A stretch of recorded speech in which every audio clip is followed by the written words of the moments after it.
Halo semua, selamat datang di dapurku, Dapur Gulapedia. Kali ini aku akan membuat kue yang super simple, tapi enak banget untuk dijadikan cemilan atau bahkan ide jualan kamu yang menarik.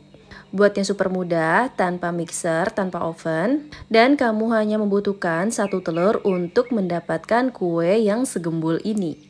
Untuk rasanya, kue ini itu selain manis, ada gurihnya juga dari santan, dan teksturnya pun sangat lembut. Biar anti gagal membuat kue ini, kamu harus simak video ini sampai selesai. Yuk, sekarang kita lihat gimana cara membuatnya. Pertama, kita siapkan wadah, lalu masukkan 1 butir telur. Oh ya, untuk bahan-bahan yang digunakan semuanya harus dalam suhu ruang. Lalu tambahkan 130 gram gula. Dan setelah itu kita masukkan 265 gram santan.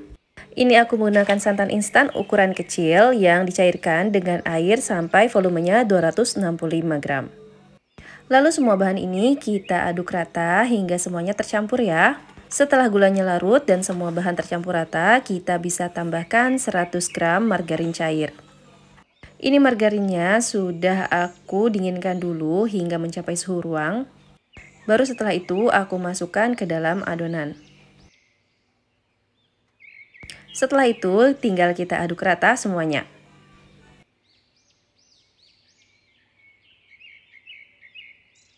Setelah semua bahannya tercampur rata, bisa kita tambahkan 250 gram tepung terigu. Ini aku menggunakan tepung terigu serbaguna. Setelah itu bisa kita aduk rata kembali hingga membentuk suatu adonan yang homogen seperti ini. Kalau sekiranya tepung terigu yang kamu gunakan butirannya itu banyak yang menggumpal, aku sarankan untuk menyaringnya dulu agar lebih mudah dalam mencampurnya. Dan bahan yang terakhir adalah 1 sendok teh ragi. Gunakan ragi instan yang baru dibuka dan berkualitas baik. Selain itu, kamu juga harus cek expired date-nya ya, karena kue ini mengandalkan ragi sebagai pengembangnya. Setelah semua tercampur rata, kita istirahatkan dulu adonannya selama 15 menit. Setelah 15 menit, kita akan lihat adonannya itu ada gelembung-gelembung kecil ya di atasnya. Selain itu, ketika kita mengaduknya akan terasa lebih ringan. Itu tandanya raginya bekerja dengan baik. Setelah itu, pisahkan 6 sendok makan adonan. Adonan tersebut kita masukkan langsung ke piping bag. Dan ini aku pisahkan juga 1 sendok makan adonan yang akan aku beri pewarna pink. Beri pewarna secukupnya, ini aku hanya sekitar 1 tetes aja dan kita aduk rata seperti ini. Setelah tercampur rata, bisa kita masukkan langsung ke dalam piping bag juga. Dan ini adonan sisanya sebanyak ini akan kita tuangkan ke dalam measuring cup. Tujuannya agar lebih mudah kita ketika akan menaruhnya di dalam loyang. Dan karena aku ingin membuatnya rasa pandan, jadi adonan utamanya ini aku beri 1 sendok teh pasta pandan. Kalau kamu pengen lebih berasa banget pandannya, bisa mencampur santan yang kita gunakan tadi dengan 5 lembar daun pandan dan di blender bareng-bareng. Setelah itu disaring dan bisa digunakan untuk adonan ini. Setelah itu, ini aku siapkan plastik tin wall ukuran 200 ml yang tahan panas. Kamu bisa menggunakan cetakan yang lain yang lebih kecil. Dan isi loyangnya hanya sampai 3/4-nya aja ya. Ini karena aku ingin buat konsumsi sendiri, langsung aku cetak aja di tin wall yang agak besar, biar lebih puas gitu makannya. Dan setelah adonan hijau masuk, bisa kita beri motif dengan adonan yang putih. Kalian bisa buat motifnya sesuai dengan selera kalian ya. Ini aku akan mencoba buat motif mawar. Ini pertama kali nih aku mencoba membuat kue kukus dengan motif mawar. Harapannya sih aku pengen buat kue kukus tuh yang cantik dan imut-imut karena ada bunganya. Jadi cus, aku langsung coba di atas kue ini. Dan sekarang ini aku lagi buat motif ala-ala rumput kayak gitu. Dengan cara memutar-mutar antara adonan hijau dan adonan yang putih dengan lidi seperti ini. Untuk motif mawarnya sendiri, aku buat di atas adonan yang putih. Bentuk polkadot atau bola-bola kecil di atas adonan yang putih menggunakan adonan yang pink seperti ini.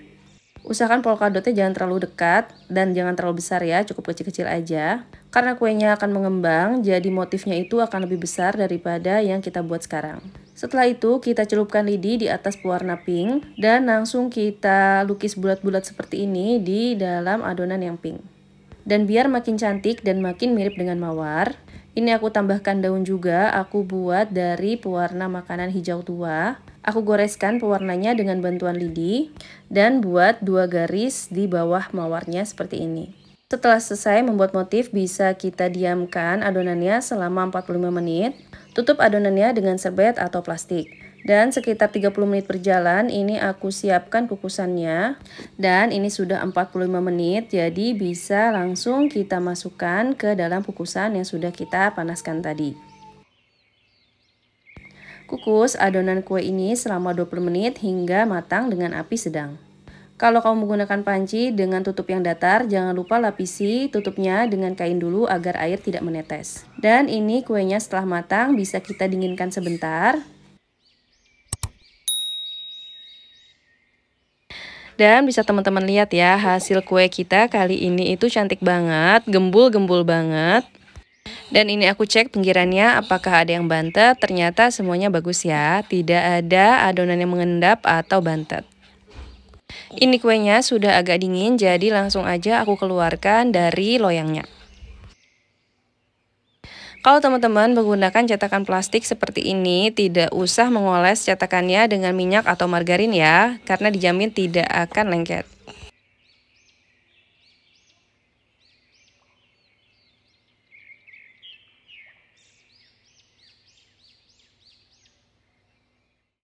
Dan ini dia kue bluder pandan kukus kita siap untuk disajikan. Secara pribadi aku suka banget dan senang banget bisa menghasilkan kue seperti ini. Kue ini tuh memiliki tekstur yang sangat lembut, kempus-kempus banget, jadi nagih banget ketika kita mengkonsumsinya. Rasa gurih dari santan dan wangi dari pandannya membuat kita tuh nggak gampang enek ya ketika menyantap kue ini. Jadi kuenya bakal cocok banget untuk disajikan di acara spesial atau bahkan jadi ide jualan kamu yang laris manis. Kalau kamu suka dengan kontenku, jangan lupa subscribe, like, dan share. Terima kasih telah menonton, semoga bermanfaat.